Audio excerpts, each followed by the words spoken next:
When it comes to investments, the future value and present value functions are great tools for assessing these instruments, as they call them. And I want to start out, we've got a number of different scenarios here that I like to use these two functions in to try to give you an idea of how they're really used. It's a little confusing. I think these are some of the more confusing calculations that are out there, and also, you know, why would one even want to use them? But like I said before, this all kind of hinges around the investment community. I'll just say that. I'm no investment specialist. I just know the functions and I know how to teach them to you, and that's about it.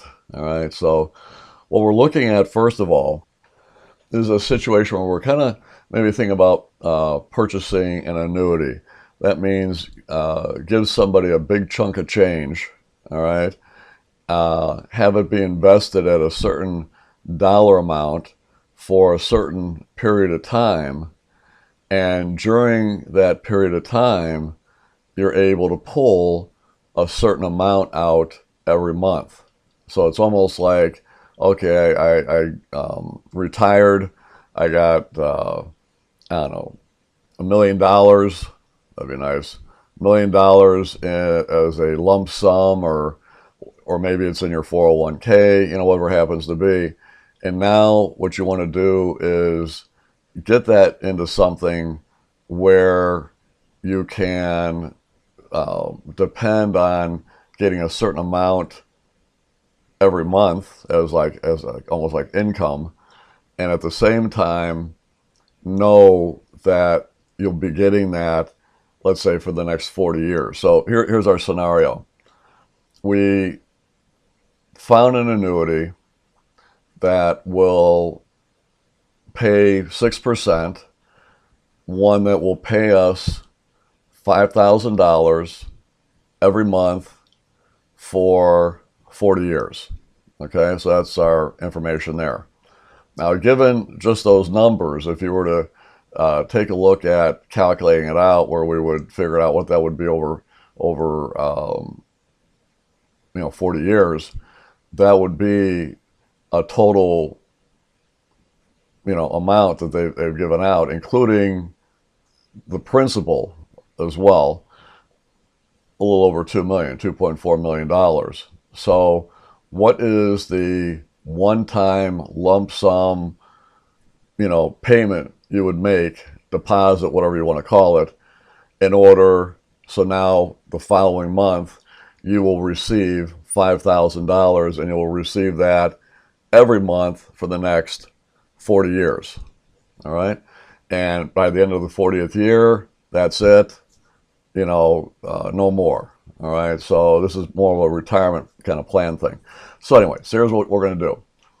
You go to the cell here that we've set up. You'll type in equal, hit the letter P, maybe PV.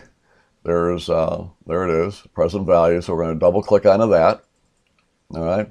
So the first thing it wants to know is the rate of return. All right. Well, that's going to be, and now this is a yearly one, but we're going to click onto that, and it wants to know it in months. So we're going to divide it by 12, and then we're going to put a comma in there. The next thing it wants to know is basically how many years of monthly payments. Well, we're going to click on to the 40 here. That'll be the 40 years times 12. All right. So 40 years times 12, that would give you the amount of months. All right. And then another comma. And then it wants to know the monthly payment that you want to get. And that's going to be the 5,000 here. So we click onto that. Now we put a comma in there, and then we put another comma in, because we're going to skip over the future value, because we don't want anything. It's at the end of the year, or at the end of the 40 years, you're entitled to nothing. Okay, but in those $5,000 payments, you've gotten the interest, and you've gotten partial of your lump sum that you threw in there. You're getting that back. All right. So comma, comma, and then end of period we want to go with, right? So going all the way up to the end. So 0 in there, We hit the enter key. So we figured out that about right. I was saying about $1 million. So, and I have no idea about annuities. I know nothing. I'll just say that they probably would want that amount plus maybe some amount, you know, as a fee, whatever it happens to be. But basically, you could figure $908,000 that you've got to put in there. So you say to yourself, well, would I rather do this, or would I rather just take my $908,000, put it into the bank, you know, live off the interest of what? Nothing. Or maybe even say, well, I'll play the stock market, whatever. But you're sitting there saying, wait a minute, this is my retirement. I don't have a job. This is it. So this might be a thought that you might think about, where at least it's guaranteed for the next 40 years. There it is. You get $5,000 a month. So you take that, you got Social Security, whatever else you got. It comes out to be pretty good, in my opinion. All right, so that's one. Now, if you wanted to play around with this a little bit, you could say something like, okay, I would like to get, instead, I would like to get $10,000 a month, all right? And I would like to get it over the next 25 years because I don't think I'll live that long. Or whatever, right? So you put 25 in there for the number of years. There we go. So if that's the case, if that's how much you want, then you're going to have to cough up a little over $1.5 million. But if you did have that and you wanted to feel, you know, safe and secure, supposedly, I don't no idea, then that might be a good investment. $10,000 a month plus what you get in Social Security and whatever else.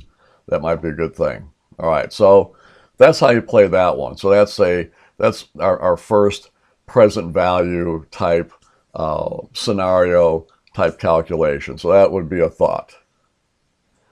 Now the other scenario for present value would be that I would like to end up with $15,000 after 5 years, okay? Using an investment vehicle or whatever it is where I know I'm going to get 4%. So let's just say that there is some offer out there and you can put, you know, one-time investment in, one-time amount at 4%, and you're saying, okay, that's great. And it goes on for 5 years, that's great. And you say to yourself, well, so I would like to have at the end of that time period $15,000. I don't plan on taking anything out yearly as we go along here, but I'd like to know what I need to deposit today so that after 5 years, I have that amount in there, right? Okay, so the formula for this one is going to be equal PV, all right? There we go, okay. So now, the first thing it wants to know is your interest rate. So we're going to take that interest rate. And it wants to know the annual anyway, so we just click onto that. We don't need to divide it or anything. Comma, all right? Next thing it needs to know is the number of years that you want to invest it for. Well, it's going to be 5. It'll be that one there. Comma, wants to know if you want to withdraw anything. Well, we need to specify the amount, so we'll just click onto that. It'll be 0 in this case, all right? Comma, and then it needs to know what you want to end up with. 15,000, that one right there. So you do all that, hit the enter key, there you go. Now something like this could be almost used as an alternative to this one up here that we did, in that you could specify the amount that you want to withdraw every month, right? Specify, you know, the amount that you have to invest, right? Or actually, you don't have that yet, but the bottom line is not that. But the fact that at the end of this period, at the end of that time, you still want to have money left over. So you could be, you know, put in there, I want to take out a certain amount of money every month and all that. That would be kind of an interesting one as well. So let's look at this scenario. Let's say that at the end of, let's say I found an investment vehicle that would guarantee me, let's say, 6%. I'm just throwing this out, it's probably unlikely, but 6%. I found this vehicle, they will pay me 6% on what I have in the account for as long as I've got the account, period. All right, let's just say that. I mean, that's another word for annuity, I think, but let's just say that you found one on your own that was just a regular depository type account, right? Maybe a CD or whatever it is, right? I guess it wouldn't be a CD though, but anyway, so you say, okay, I want to end up though with $250,000. So at the very end of this, I want to end up with $250,000, all right? At 6%, I want to do this for, let's just say, 25 years, all right? And I want to be able to withdraw out of it, let's say, 120,000 a year. In other words, it says yearly amount to withdraw, right? So 120,000, right? So that pretty much kind of almost comes close, doesn't it? I mean, we've got the same amount here. So this one is, it's calculating a little bit differently. I mean, we've got 1592 versus 1552, but we've got the same stuff going on. So that's a thought, right? So you get people that might say, you know what, I've got the sure thing investment. I know that it's always going to be paying at least blah, blah amount, and here we go. So that's a thought. That's another idea to look at there. But I think that's an interesting little, retirement planning type tool as well. All right. Now, this last one we're going to be doing is involving the future value or the FV function. So in this situation, the present value, in other words, the current value that I have is 100,000, all right? The interest rate is 5%. The investment period is 10 years, and my money is compounded, as far as interest compounding, every month, all right? So I want to know what the future value of my $100,000 investment at 5% interest over a 10-year period. We're not looking to take any money out. We're not looking to put any additional monies in over the course of time here. So all we want to know is how much am I going to have after that amount. So you kind of think about this. It's like, somebody dies in your family, sorry, but somebody dies, they leave you, a couple $100,000, and you're kind of wondering, what can I do with this, right? So you can either just blow it all on something, go out and buy a Maserati or something, or you might be thinking more long-term and thinking, okay, what if I just kind of put this away in something that's safe and what have you? What am I going to have at the end of whatever amount of time, right? So let's just say that Aunt Maud kicks the bucket.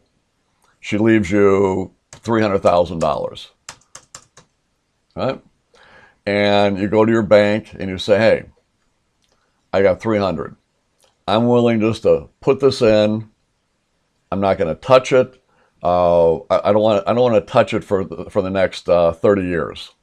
Do you have anything for me? I have no idea if they do or not, right? But they might say, yeah, we've got something, and we'd be willing to pay you, let's say, 3%, all right? And again, what we have 30 years to do it on, and it will be compounded every month, all right? So it's you get your principal plus interest for the first month, and then the second month, that principal and interest from the previous month gets added in there and calculated for the next month and so forth. So that's what compounding is. Now, so what we're going to do here then is we're going to type in equal. We'll do our FV, so FV, and we'll double click that. Okay, so the first thing it needs to know is on here the interest rate right there. divided by, all right, so a little right slash in there, the compounding periods per year, which will be F6. All right, so that's the first part. Comma. Then it needs to know, now here is the investment period in years. So we're going to take that, all right, times, all right, and then that's going to be then multiplied the compounding periods, which is basically, 12 months. So take that, comma. We want no payments, during this time, so we're just going to put a 0 in there, all right, comma, and then we're going to do a negative, and then F3. That's going to be the principal here. It needs to, because it normally would turn into like a negative number, so we're just going to make it a negative, which is going to be a positive. So it's just part of the calculation. So we click onto that guy there, and that's it. Hit the enter key, and there you go. So that $300,000, which is not a small sum, the least, you've gotten the courage, you've gotten the wherewithal not to go out and blow it. You go to the bank, they'll give you 3% for the next 30 years, as long as you agree not to even come near it. So at the end of those 30 years, you're going to have almost $750,000 in your account. That is pretty good, all right? This is the kind of stuff they don't teach in school, right? I mean, this is good stuff to know.